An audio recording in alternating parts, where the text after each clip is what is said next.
Muito bom dia a todos. Estamos continuando aqui as nossas aulas de geografia de maneira EAD, no estilo EAD. Porém, esse novo modelo, nós pensamos que vai ser momentâneo. Então vamos ter fé. Acho que logo, logo tudo isso vai acabar e nós iremos voltar para as nossas salas de aulas, ok? Então, só fazendo a devolutiva aí com vocês, nós ontem iniciamos o capítulo 3, né, em que você tem aí o meio ambiente em debate.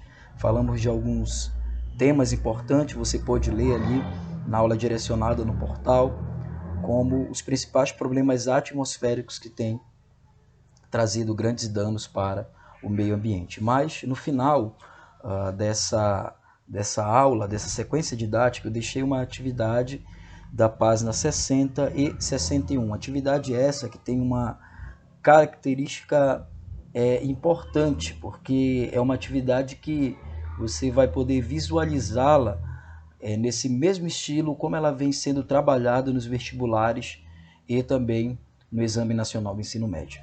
Então eu gostaria só de fazer uma devolutiva aqui com vocês, corrigir essa atividade, fazer uns breves comentários nesse vídeo, ok? Então a primeira questão da página 60 é uma questão da Universidade Mackenzie de São Paulo, e ela traz uma imagem aí do processo de chuva ácida. E a questão ela vem dizendo o seguinte: a chuva ácida é um fenômeno ambiental que atinge diferentes lugares em todo o mundo, com mais variadas consequências negativas. A respeito, considere as afirmativas a seguir. Então é importante você lembrar que a chuva ácida, ela, embora esteja inserida dentro de um processo natural do ciclo da água, que é a precipitação, também chamada de chuva por nós, ela tem sido motivada devido ao processo de industrialização ou a aceleração desse processo no século XX.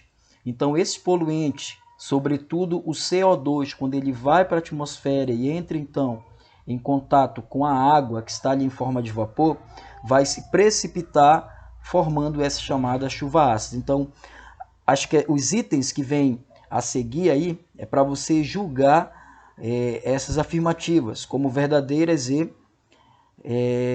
erradas, né? Então diz o seguinte: os lugares, item 1, com maior queima de combustíveis fósseis são mais propensos à sua ocorrência. Nos Estados Unidos, destacam-se as regiões dos Grandes Lagos e Nordeste, onde muitas atividades econômicas ainda consomem carvão mineral e derivados de petróleo. Os Estados Unidos é um dos países que mais poluem a atmosfera, né? Ao lado do Japão, são países ali que utilizam muitos combustíveis fósseis, né? E a região dos Grandes Lagos e também o Nordeste americano são regiões que apresentam um elevado nível de indústrias, um elevado nível de industrialização. Então isso acaba trazendo, de certa forma, aí, uma intensificação desse problema atmosférico, no caso a chuva ácida. Então a primeira, o item 1 está correto, ok? Segundo item, na Europa, a incidência está mais concentrada ao longo dos vales fluviais, que contam com muitas atividades urbanas e industriais. Desse modo, proporcionalmente, os vales do rio Tejo e Dom tendem a apresentar maior ocorrência de chuvas ácidas do que os vales dos rios Reno e Tâmisa. Na verdade, há uma inversão aí. Se você for perceber historicamente, os dois últimos rios, sobretudo o último rio que foi mencionado aí, o Tâmisa, é um rio que ele sofreu muito, né, com o processo de poluição em decorrência da Revolução Industrial, sobretudo porque ela inicia em Londres. Então, essa ideia aí, eles só inverteram a proporção, tá? Então, a segunda, o item é falciane, é falso, porque não tem, vamos dizer assim, não tem muito a ver essa ideia aí dos dois primeiros rios poluírem mais do que os dois últimos, tendo que, historicamente, Rio Reno e Rio Tâmisa, Rio Reno localizado ali na França, e o Rio Tâmisa na Inglaterra, eles sofreram, né, consequências maiores em decorrência desse país terem passado, sobretudo a Inglaterra, né, passou por industrialização primeiro dentro do território europeu. Então a segunda é falsa. Terceira questão, na China, o problema da chuva ácida tem se agravado com o crescimento industrial do país, concentrado principalmente na sua porção ocidental, apesar dos esforços para o uso de fontes de energia menos poluentes. A questão da China, né, é um país que está em amplo crescimento, tornar-se-á a maior potência do mundo, segundo alguns economistas, daqui a 5 anos ultrapassará os Estados Unidos, e a China ela é um país que polui sim.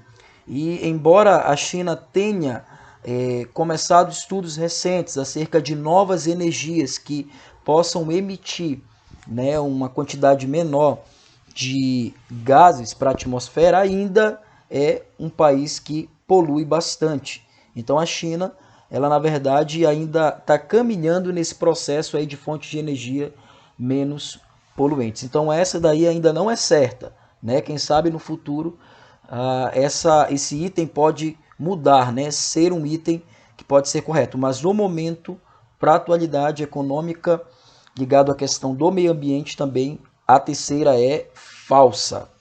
Quarta questão, no Brasil, o polo industrial de Cubatão é um importante emissor de gases liberados na queima de atividades petroquímicas e siderúrgicas. Nesse caso, o problema se estende a trechos da Serra do Mar em razão da ocorrência de chuvas orográficas. Cubatão é uma região que está localizada próxima ali à cidade de São Paulo. É uma região que apresenta, né, o item está falando aí, inúmeras indústrias petroquímicas, siderúrgicas, indústrias que historicamente sempre contribuíram ali para elevados níveis de poluição no território da Grande São Paulo. E isso também ocorre, né, em decorrência ali da proximidade com a Serra do Mar. E essa ideia da serra, você deve lembrar lá do 6º ano, quando nós estudamos os tipos de chuvas. E vem falando aí que essa serra, ela acaba proporcionando o tipo de chuva orográfica, que é o tipo de chuva que vai ser ocasionado em regiões de relevo, né? Em regiões com relevos elevados, montanhas, serras. Então esse tipo de chuva ele é bem frequente dentro dessa região. Então como se forma, já tem uma propensão natural para a formação de chuvas orográficas, somado à questão também dos componentes químicos que são jogados ali, lançados para a atmosfera, a ocorrência de chuva ácida nessa região acaba sendo maior. Então, a quarta questão, o item 4, perdão, é correto. Então, ficou primeiro item correto, segundo incorreto, terceiro incorreto e o quarto correto. Então, a resposta certa seria a letra E de escola, né? De EAD, ensino EAD, ok? Segunda questão, uma questão aí da Funvert, né? O efeito estufa e o lixo são talvez as duas manifestações mais contraditórias da vontade de dominação da natureza posta em prática pela racionalidade instrumental e sua tecnociência. Com o objetivo de aumentar a produtividade, que na prática significa submeter os tempos de cada ente, seja ele mineral, vegetal ou animal, a um tempo de ocorrência e da acumulação de capital, esqueceu-se de que todo o trabalho dissipa energia sob forma de calor, no caso o efeito estufa, e que a degradação da matéria ao longo do tempo torna-se-á irreversível, ou seja, acabará se tornando, virará lixo, né?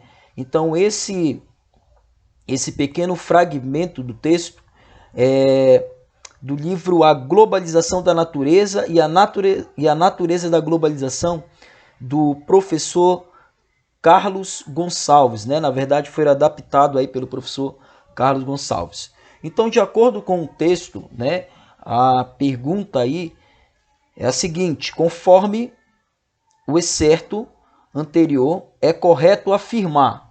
Então, a resposta mais correta para essa alternativa relacionado à questão da produção de lixo e também do avanço industrial em relação à sociedade, o avanço econômico que tem sido motivado aí por esse novo modelo, né, capitalista, essa nova visão capitalista ligada à questão da indústria, no final do século XVIII, sobretudo com seu advento no século XX, será a questão E, que diz o seguinte: a busca pelo aumento da produtividade impõe a diferentes elementos da natureza o tempo dos interesses capitalistas. Então, a ideia é que o capitalismo ele tem passado por mudanças e essas evoluções elas têm trazido também algumas consequências negativas para o meio ambiente. Então, relacionando a questão da produção econômica mundial, você vai ter consequentemente também o aumento da emissão de poluentes, ok? Terceira questão, vamos lá, da Universidade Estadual do Ceará. Então, ficou assim, primeira questão, letra E, segunda letra E, e vamos para a terceira. O aumento da temperatura na Terra é um fenômeno global que tem sido registrado nos últimos anos, com as mais diversas consequências, como letra D. Olha o que diz a letra D aqui. O desequilíbrio ambiental e a possível extinção de espécies acaba sendo uma consequência direta dessa aceleração do processo produtivo, tanto em relação ao aspecto industrial, quanto em relação às outras áreas ou setores da economia, né? No caso, setor primário, em relação à produção de alimentos, setor secundário, que é a indústria, que acaba sendo o setor que mais se destaca, né, em relação a essa poluição, ok? Um forte abraço, nós iremos continuar juntos aí, através de nossas videoaulas, que Deus ele possa abençoar você, até mais.